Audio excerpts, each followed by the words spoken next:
नमस्कार। जैसा कि आप लोग जान रहे हैं कि अब कुछ दिन के बाद नए वर्ग में नामांकन प्रारंभ हो जाएगा। तो मेरे बहुत सारे अभिभावक, स्टूडेंट और मित्रगण के मन में यह प्रश्न था कि इस बार जो नामांकन प्रक्रिया होगी वह किस प्रकार से विभाग के गाइडलाइन के अनुसार होगा। तो मैं आप लोगों को बता देना चाहता हूँ कि सत्र 2024 और 25 में जो नामांकन होगा उसके लिए विभाग ने कुछ दिशा निर्देश जारी किए हैं। वो है कि निदेशक माध्यमिक शिक्षा बिहार सरकार पटना के ज्ञापांक 289 दिनांक 12/3/2024 के आलोक में उन्होंने एक आदेश जो है अपने पदाधिकारी के बीच में प्रेषित करके यह सूचना दी है कि कैसे हमें नामांकन लेना है, क्योंकि उन्होंने यह बात का एक आकलन किया, एक बायोडाटा निकाला। तो उन्होंने देखा कि पिछले वर्ष यानी जिसका सत्र 2023 और 24 रहा उसमें से लगभग 23,97,000 विद्यार्थी का नामांकन विद्यालय से रद्द कर दिया गया।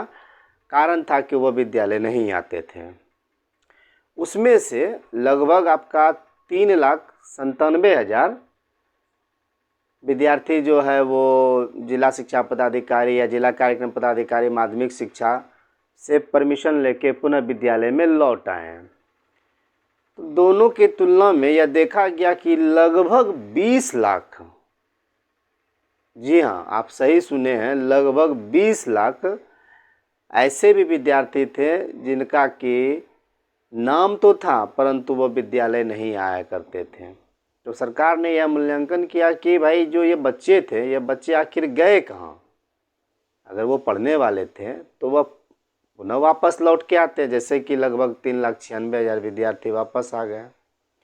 तो इन सारी बातों को देखते हुए विभाग ने जो गाइडलाइन दिया है वो मैं आप लोगों को बता रहा हूँ।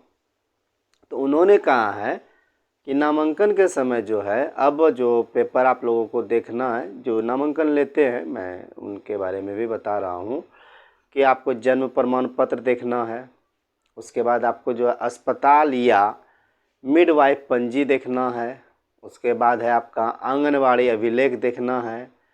अभिभावक या माता पिता द्वारा दिए गए घोषणा पत्र को देखना है।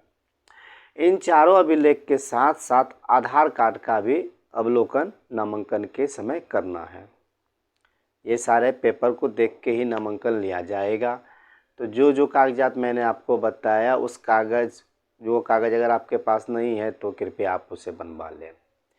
अब मैं आपको एक जो महत्वपूर्ण बात है बता देना चाहता हूँ कि देखिए, जब आप नामांकन लेते हैं तो सरकार के द्वारा यह स्कीम है कि जो विद्यार्थी का अटेंडेंस 75% या 75% से अधिक होता है उन्हें कुछ योजना का लाभ अब खाते के माध्यम से मिलता है। तो खाता भी बच्चे के नाम से होना चाहिए या अभिभावक के नाम से भी चलेगा, लेकिन पहला प्रायोरिटी बच्चे के नाम से होना चाहिए। खाता में जो डिटेल्स है वो खाता का डिटेल्स आधार कार्ड से लिंक होना चाहिए। अब हम कई बार देखते हैं, मुझे भी कुछ नामांकन लेने के समय में व्यवहारिक परेशानी होती है, तो वो भी मैं साझा कर रहा हूँ। जैसे कि मान के चलिए कि हम एडमिशन लेने के लिए आए और मेरे पास जो टीसी है उस पे जो डेट ऑफ बर्थ है और जो हम आधार कार्ड देते हैं उस पे जो डेट ऑफ बर्थ है उसमें प्रायः अंतर रहता है। अंतर रहने से क्या होता है कि जब आपका 75% उपस्थिति होगा और आपका डीबीटी के लिए ऑनलाइन किया जाएगा तो जो डेट ऑफ बर्थ आपका टीसी पे है और जो डेट ऑफ बर्थ आपका आधार पे अगर सेम नहीं रहेगा तो मैच नहीं करेगा, और मैच नहीं करेगा तो आपका अटेंडेंस पूर्ण के बावजूद भी आपको भुगतान में कठिनाई होगी। साथ ही अब किसी एक अभिलेख को तो साक्ष्य मान के आपके डेट ऑफ बर्थ के लिए पंजीकृत करना होगा।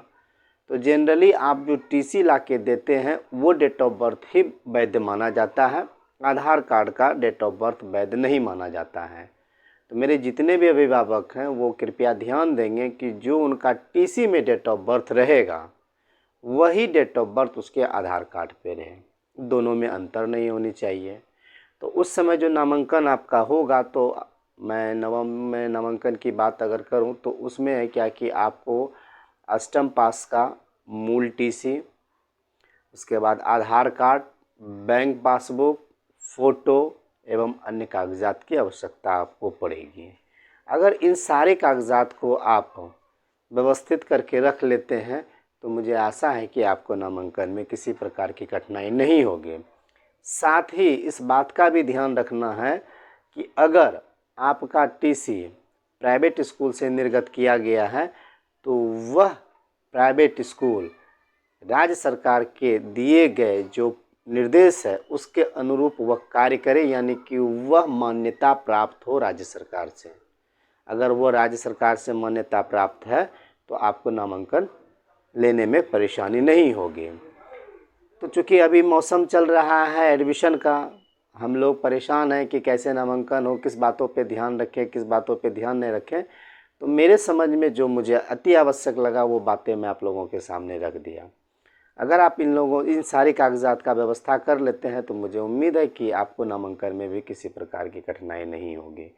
साथ ही अब यह ध्यान रखना है कि अब दूर के जो स्टूडेंट हैं वो ज़्यादा दूर एडमिशन ना ले। विभाग ने यह भी तय कर दिया है, क्योंकि अटेंडेंस अनिवार्य हो गया है।